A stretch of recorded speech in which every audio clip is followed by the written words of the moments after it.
Tout d'abord, nous avons commencé par réfléchir sur les accès et la clôture du parc. On souhaite avoir plus d'accès avec une hiérarchie des accès, notamment les deux accès en transport en commun par l'avenue des Canadiens et par le métro qui semblent deux accès assez structurants.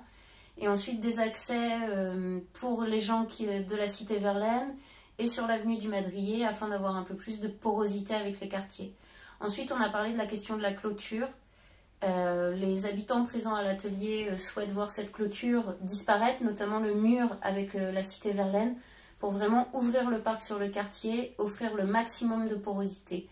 Au niveau de la sécurité, l'ensemble des habitants disent qu'aujourd'hui, le site de toute façon est ouvert et vit comme ça. Il vit très correctement, donc ça ne devrait pas, a priori, poser de problème de continuer à avoir ce type d'ouverture.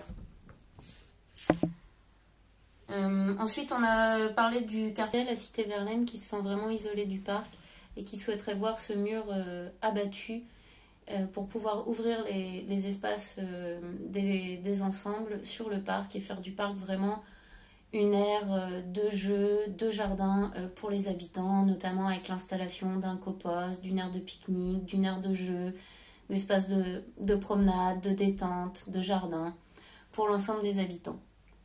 Ensuite, on a beaucoup discuté lors de cet atelier de la vie du parc, des choses immatérielles.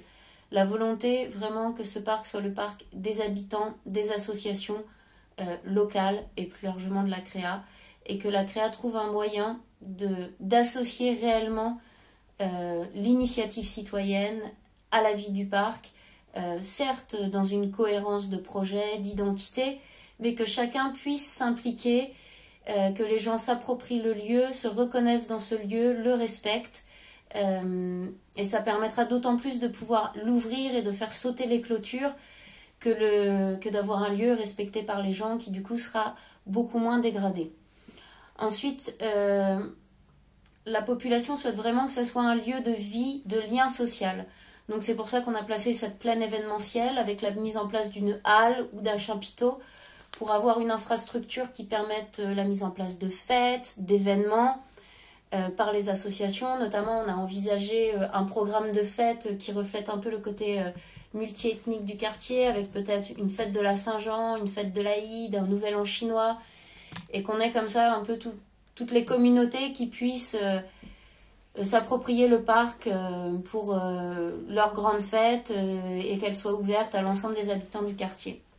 Toujours dans cette même logique, on a souhaité avoir un cœur de vie qu'on a positionné au cœur du parc, qui soit vraiment un lieu en dur de rencontre, de partage, de transmission de savoir, où on aurait de la convivialité autour d'une buvette restaurant qui distribuerait des produits sains, produits localement, soit par des agriculteurs de la créa, soit par la ferme permaculturelle du site. Ça, j'y reviendrai tout à l'heure.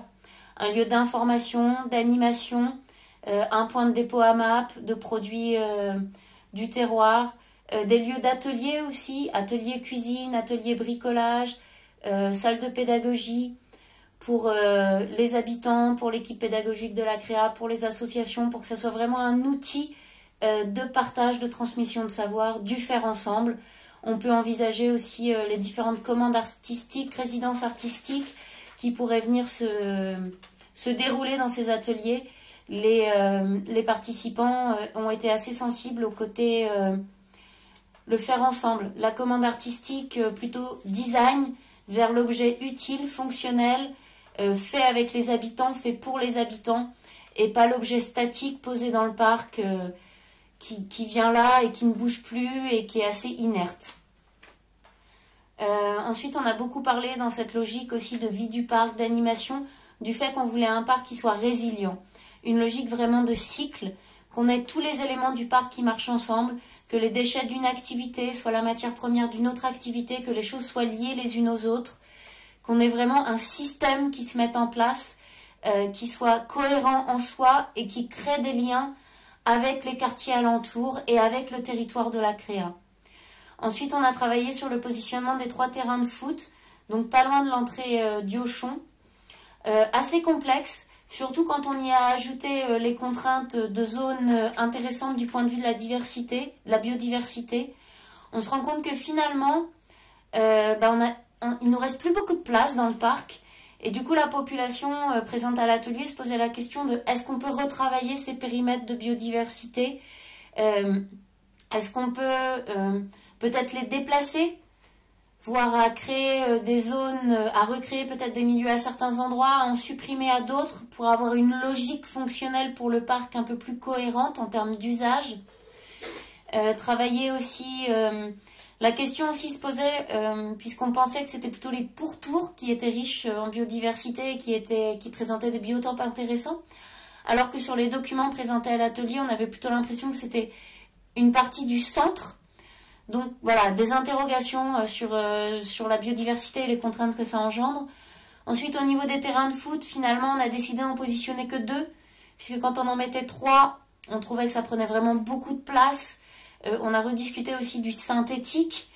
La population est vraiment pas pour le synthétique, et vraiment pas pour non plus des terrains de foot grillagés, mais souhaite vraiment que ces équipements soient autant que possible intégrés au paysagement du site, et soit aussi ouvert à des usages autres que les usages de club. Ensuite, on a parlé des aires de jeu. On souhaite avoir des aires de jeu à plusieurs endroits dans le site, au niveau des entrées, au niveau des pôles d'habitation, des aires de jeu qui diffusent, qui soient thématisées, en lien avec le cheval, en lien avec la nature, qui soient vraiment spécifiques. On ne souhaite pas avoir des aires de jeu ou du mobilier de catalogue, mais que les choses soient vraiment créées pour le lieu, quitte à ce que les choses se fassent lentement, que les investissements soient faits au fur et à mesure, mais que les choses soient vraiment faites avec un souci de qualité, avec un souci d'y associer les habitants, pourquoi pas une aire de jeu produite avec une école et un artiste. Voilà, que les choses soient faites spécifiquement pour le lieu. Ensuite, on est revenu donc sur la question de la mémoire. Il ne s'agit pas de rentrer dans une logique de pastiche, d'exposition figée, mais de réintégrer le cheval de façon vivante dans le site et utile.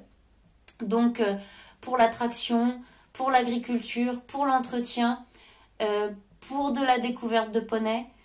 On avait notamment une enfant de la cité Verlaine qui était présente à l'atelier, qui souhaite avoir un poney club sur le site. Elle nous a notamment parlé du poney club de Petit-Quevilly, qui est certes existant, mais qui est très coûteux, puisque c'est un poney club privé, où il faut avoir une licence. Donc la plupart des habitants, peu favorisés des quartiers alentours, n'ont pas accès à ce type d'offres. Et donc il était souhaité peut-être avoir un poney club un peu différent, type poney club UCPA, qui ont des offres sociales qui permettent à des populations plus défavorisées d'avoir accès à ce type d'offres sportives. Ensuite, on a parlé de la question de l'agriculture et des jardins, qui fait assez consensus au sein de l'atelier. La question de savoir d'où vient ce qu'on mange, qu'est-ce qu'on mange, comment sont produits les différents aliments, de rapprocher tout ça de l'urbain, d'avoir vraiment des lieux de pédagogie, de démonstration. Et de quoi de mieux pour ça que qu'un agriculteur sur site, qui produit sur site, qui vend sur site et qui du coup peut accueillir sur son exploitation, de créer des liens peut-être avec des jardins partagés à côté de cette exploitation pour avoir de l'échange, des lieux plus dédiés à la pédagogie. Il y a une très nette préférence pour la permaculture parce que ça prend moins de place, qui a un côté un peu plus esthétique, un peu plus travaillé dans le paysagement. Le côté échange de graines, banque de semences, troc, échange de savoir a beaucoup plu aux habitants. Ils souhaitent voir ce type d'offres et d'activités s'installer sur le site. Ensuite, on a parlé aussi de la ferme pédagogique. Ça leur semble être une offre très intéressante, toujours dans cette logique de pédagogie, de démonstration pour attirer les enfants. Et puis, on ne souhaite pas une mini-ferme pour montrer, seulement pour montrer des animaux, mais que ces animaux soient utiles au parc, toujours dans cette logique de résilience de système parc, notamment que les poules fassent des œufs pour le restaurant et la buvette, que les chevaux soient utilisés pour l'entretien, que les moutons fassent de l'écopastoralisme et puissent être utilisés peut-être dans d'autres sites, notamment le site de l'hôpital de Sotteville, et que cela rayonne sur le territoire. On pourrait aussi avoir un âne qui participerait à l'entretien et la gestion du site. Enfin voilà, que tout ça ait une logique et une utilité, que les choses ne soient pas là par hasard. Ensuite, on a beaucoup parlé de la pratique sportive, Donc une pratique diffuse dans le parc avec des équipements pour de la course d'orientation, pour de l'escalade, pour du cross-training, pour des agrès, enfin des choses assez légères qui viennent se diffuser dans le lieu et qui permettent une pratique assez ouverte et polyvalente. Pourquoi pas de la pétanque aussi. On a parlé des barbecues, on s'est dit qu'une offre de barbecue serait intéressante, puisque de toute façon aujourd'hui il y a déjà des barbecues sauvages sur le site la nuit, donc il serait intéressant peut-être d'encadrer cette pratique, et puis d'offrir à tous les habitants qui vivent en appartement des lieux pour pouvoir cuisiner en extérieur. Ensuite, des dispositifs nature pour découvrir la nature avec de la pédagogie, des panneaux, des zones nature, des dispositifs aussi de nichoirs, peut-être pour les hirondelles, dans les écuries, pour les chauves-souris.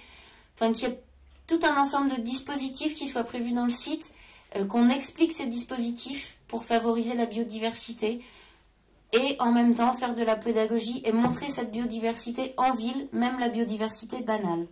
Il y avait ensuite tout le travail de réseau. Donc il était souhaité que le parc soit vraiment un outil pour faire du réseau, pour créer du lien avec les associations, lien avec la question de l'agriculture périurbaine, avec la question de l'alimentation, lien avec les communautés. Vraiment que ça soit un lieu où on puisse s'investir, où la population puisse participer à la gestion, puisse concrétiser des projets, que ça soit vraiment un lieu qui soit approprié par les habitants.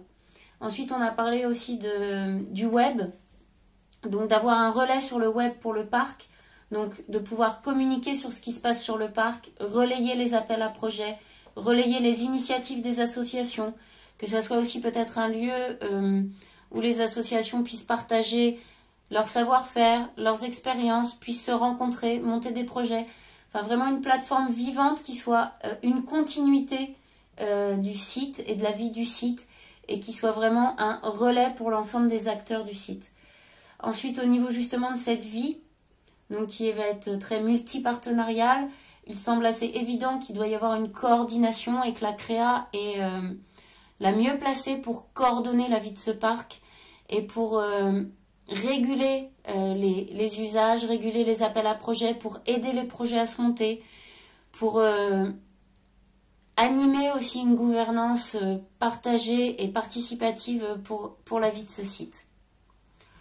Voilà, donc je pense que j'ai pas forcément tout dit, mais que j'ai relayé l'essentiel de l'atelier.